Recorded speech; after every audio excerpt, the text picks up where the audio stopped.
Dans cette vidéo, on va parler des énumérations, ou énum en raccourci, euh, afin de voir comment vous allez pouvoir créer en quelque sorte votre propre type de variable. Alors on a vu que les variables ont un type, on peut faire int âge, et du coup j'ai une variable âge qui est de type int. Je peux créer une variable de type booléen et l'appeler comme je veux.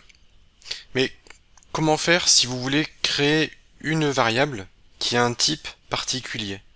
Par exemple, si vous voulez créer une variable week, donc week qui veut dire semaine, donc on veut quelque chose de type semaine,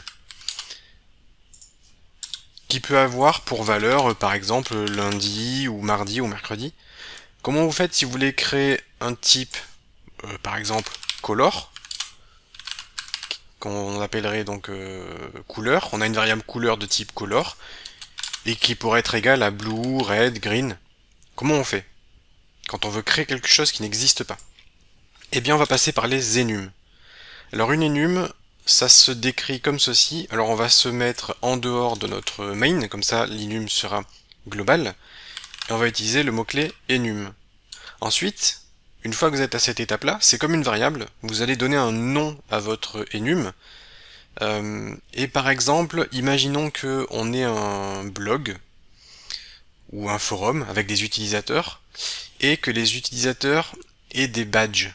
Vous savez, il existe des forums où on a des badges, bronze, argent, or, diamant, selon si on participe beaucoup ou pas. Alors je vais par exemple appeler ça le rang.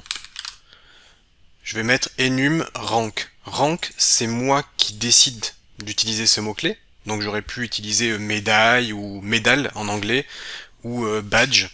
Badge, ça peut être pas mal parce que c'est le même mot en français ou en anglais. En fait, vous mettez ce que vous voulez ici.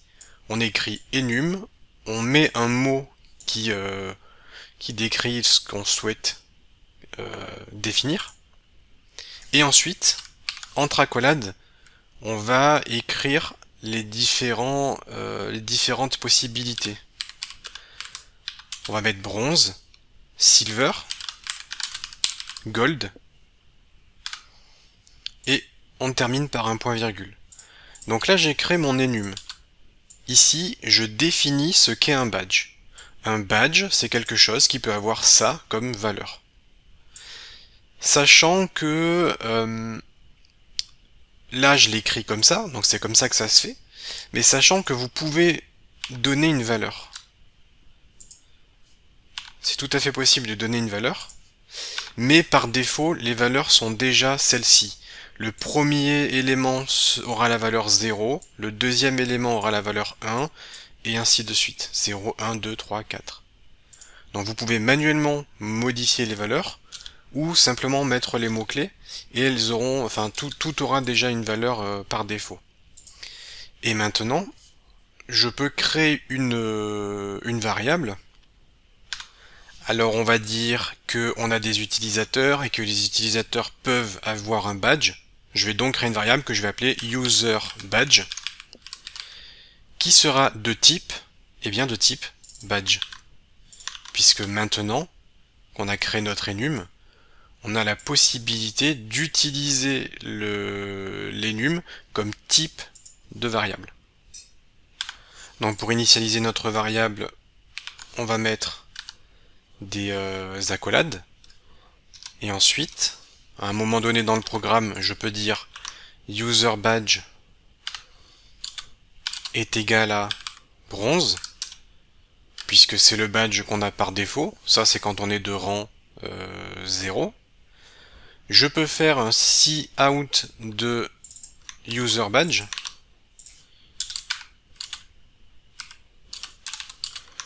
Donc je fais un cout de userBadge est égal à userBadge, donc la variable, ça va remplacer ça par la valeur de la variable. Et ensuite, je vous ai dit que tout ça, en fait, c'est remplacé par des chiffres 0, 1, 2. Du coup, si je fais userBadge plus, imaginons que l'utilisateur gagne un rang. Alors pardon, je me suis trompé, c'est plus 1. Il faut que je précise. Je fais userBadge plus 1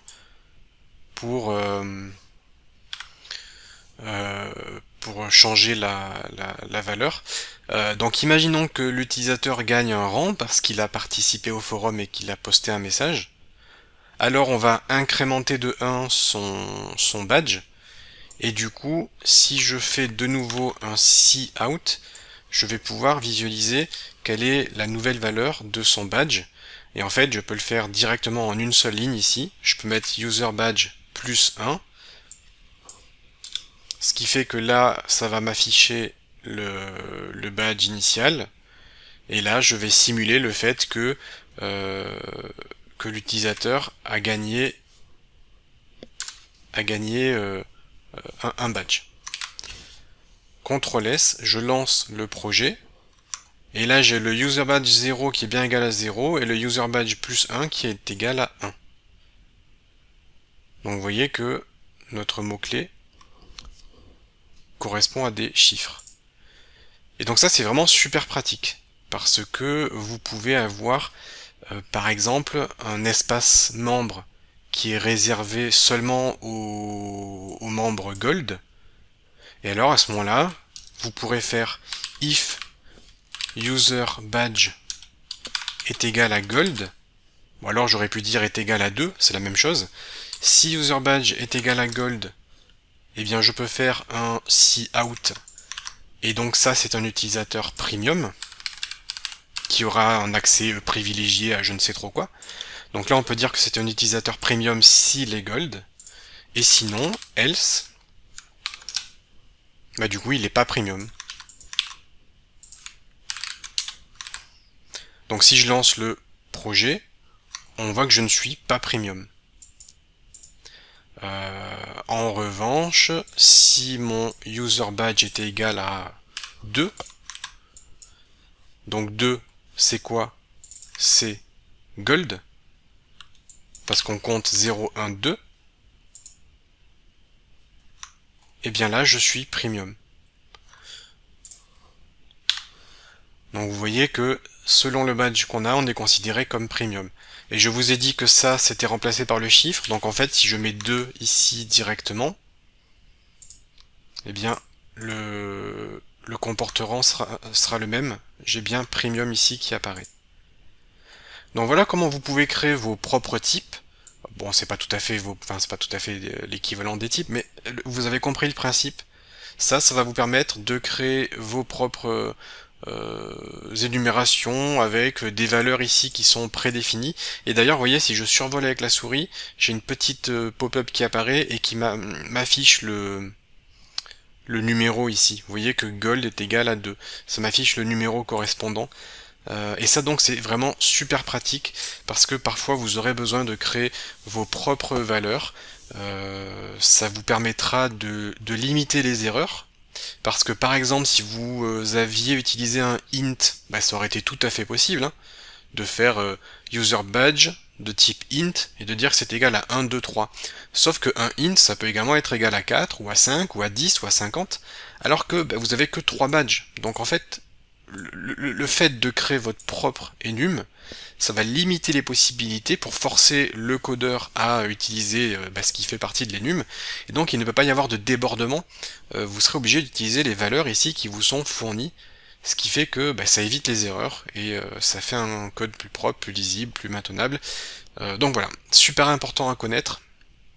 Les enums, ça vous sera utile, et là je vous ai montré quelques petits exemples faciles à comprendre pour assimiler ce concept.